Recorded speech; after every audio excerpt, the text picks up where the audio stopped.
जी जी मलिक साहब, पैसे आ गए हैं, आप बेफिक्र हो जाएं, मैं इसको बाहिफाजत भेज देता हूँ। ठीक है चौधरी साहब, बस जल्दी ये मामला निपटा दें, मैं इंतजार कर रहा हूँ।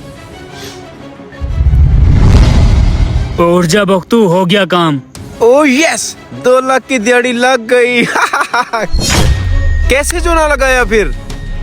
काफी देर हो गई है, अब तक तो उसकी कॉल आ जानी चाहिए थी। चलो मैं खुद ही पता कर लेता हूँ।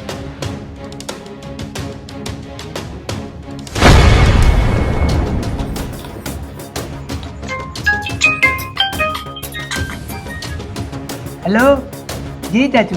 हाँ बख्तू, छोड़ दिया उन्होंने तुमको? क्या बात कर रहे हैं, किसने मुझे छोड़ना था? मैं तो सुबह से घर में हूँ। अच्छा, तुम सुबह से घर में ही हो? इसका मतलब है जो कॉल आई थी वो किसी ने मेरे साथ फ्रॉड किया है। ओह मेरे खुदाया, ये मैंने क्या। दोस्तों, जब भी कोई अनजान इंसान आपको कोई बात बताए तो उसकी